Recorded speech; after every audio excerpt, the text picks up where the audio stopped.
to the heart of this country, one must examine its racial soul. Though this nation has proudly thought of itself as a ethnic melting pot, in things racial, we have always been, and we, I believe, continue to be, in too many ways, essentially a nation of cowards. This is truly sad. Given all that we as a nation went through during the civil rights struggle, it is hard for me to accept that the result of those efforts was to create an America that is more prosperous, more positively race-conscious, and yet is voluntarily socially segregated. Now, here's the man who is the Attorney General of the United States, still marching around like he's an oppressed black man. Do you have any idea how disgusting this is? I think this man should be forced to resign. This man, as far as I am concerned, is so obsessed with race that he's not qualified to be Attorney General. Now, why are you afraid to talk about race when the racist in the Justice Department is not afraid to call you a coward? Didn't you think that Obama would put all of this behind him? I didn't. Not for 1 second did I think so. No. I knew this was coming. They want to stir up racial hatred in the country. And you know what? I'm not afraid to talk about race. Let's talk about it. Let's see. We have a black president. At least that's what he says he is, even though he's 50% white. We'll go along with the program. Then you got Eric Holder. So you got a black president, a black attorney general, and it's still not enough. It's still we shall overcome. Now, when does it overcome already? When do I stop hearing this garbage? I'm sick of it. You know how many jobs I've lost to unqualified minorities? A lot of them. Just look around your country. And don't tell me we can't talk about it. You want to talk about race? Well, let's get it on, my friend. Let's have some affirmative action horror calls here on the Savage. About minorities who are given jobs that you were more qualified for. You got a 98 on the exam, they got a 48, and they were made the lieutenant. And you're the private. You want to talk about race? Mr. Holder said we're cowards. Our Attorney General said we're a nation of cowards on racial issues, so I think that we should be brave today and talk about racial issues. So if you want to talk about affirmative action and what is done to you, go ahead. Let Mr. Holder see that you're not really a coward. Jamal in New Hampshire is calling about the statements in general by Holder. I think Holder should step down. This man is a divisive man. He's driving people apart, and I think he's bad for the nation. What about you? Jamal in New Hampshire, how about you? Go ahead, please.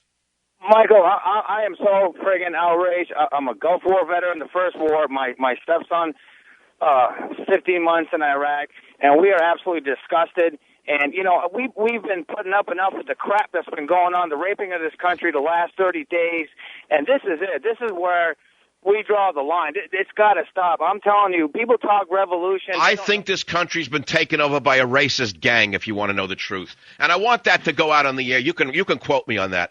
I am seeing a gang that took over this country, an incompetent gang of racists. Does that work for you? You are spot on. Spot on. I am fed up with this Obama gang. I don't want to hear any more of their crap about racism. The guy's president, his buddy's the attorney general, and they're still screaming, we shall overcome. You're a racist nation. 2 black attorney generals, BET, United Negro College Fund, NAACP, Black History Month, the MLK holiday. Does it end? No, it'll never end, my friend. It will never end because that's the racket. That's how it works. You understand how it works? The racket never ends, my friend. Thank you for the call.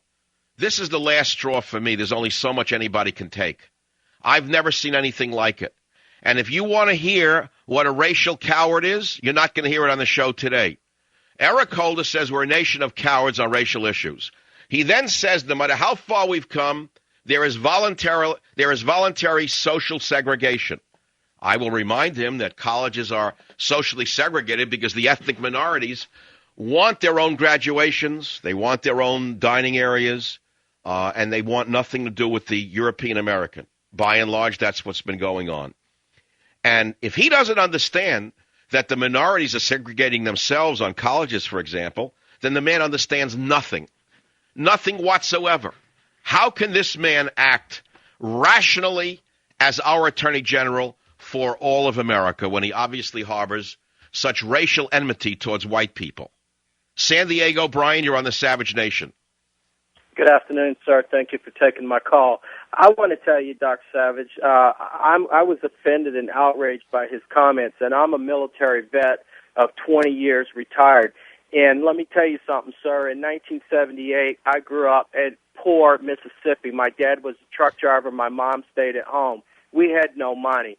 But I had honor rolls, and I wanted to go to junior college. I applied for every grant I could get my hands on and kept getting turned down left and right, left and right. But I managed to get to a junior college on my own money. I raised up from working on farms. And whenever I sit on front of my dorm on Sunday evenings, the big Cadillacs would come rolling up, brand new Cadillacs. And I'm not a racist. This is just fact. No, stay on the line. He wants no racial cowardice. We'll give him racial bravery. San Diego, Brian, welcome back to the Savage Nation. Yes, sir. Thank you for taking my call. Like I was saying before, I made... All right, so you were a poor kid, dirt poor Mississippi. You struggled with nothing. You got into community college. You got all sorts of good grades. And then you try to get into college. Is that what you were saying? Yes, sir, on my own dollar. And then on Sunday evenings, I'd see these brand new Cadillacs pull up, and these African-American kids would get out. So I'd ask them, I'd see them with the free lunch cards, and I'd ask them, well, how do you get a free lunch card? How can I get one of those? They'd tell me, oh, well, we get free room and board, we get free meal, we get free education, we get free everything. But I kept getting turned down over and over and over for grants. Okay, and so I went to admin at the dean's office, and I asked him, well, can somebody help me? Somebody please help me. And I had a black lady working in the office, and she leaned over to me, and she said, hon, I'll be honest with you. You're getting turned down because you're white. And I went to my parents, and I cried. And I said, why is this? What is wrong here? And my parents, they were racist. I'm not going to deny that, but I didn't want to have a racist. I don't want to have no racism in my heart. But my parents were very racist, and they were upset as to what was going on. And my dad told me, son, let's be honest. It's because you're white. It's that simple. So I did the honorable thing, and I went and joined the military. I probably served 21 years, and I served with a lot of black folks and folks from all over the world. And I'm proud of that. And I'm not a racist, but I've been a victim of racism. And this guy, Holder, Mr. Holder, if you're listening, you look me in the eye and tell me I'm a coward, and I'll punch your lights out, you son of a gun. Well, I tell you the truth, it was one of the most outrageous things an attorney general has said in the history of America, incidentally, Brian. Brian, are you doing okay now? I mean, in life, are you okay now? You're retired, I assume? You're out of the military? Yeah, I'm doing fine. You know what? I'm in San Diego, and guess what? I'm moving back to Mississippi at the end of this month, and I'm going to grow me some vegetables. I'm going to farm, and I'm putting up a sign on my property that says trespassers will be shot. Anybody come on my property, I'm going to kill them. I want to be left alone, and I want society to leave me alone. Stay away from me. I'm going to mind my own business. It's interesting. You're actually exhibiting the symptoms of individualism that were reflected by Henry David Thoreau, where he said, you know what? Leave me alone. Just leave me alone. Let me do my own thing. But here's an example of society tampering not only with your livelihood, they're tampering with your soul right now, Brian. That's the problem here. That's why we're all sick of this already.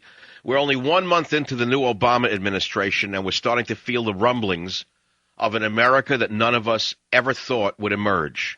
Though this nation has proudly thought of itself as a ethnic melting pot, in things racial, we have always been, and we, I believe, continue to be, in too many ways, essentially a nation of cowards.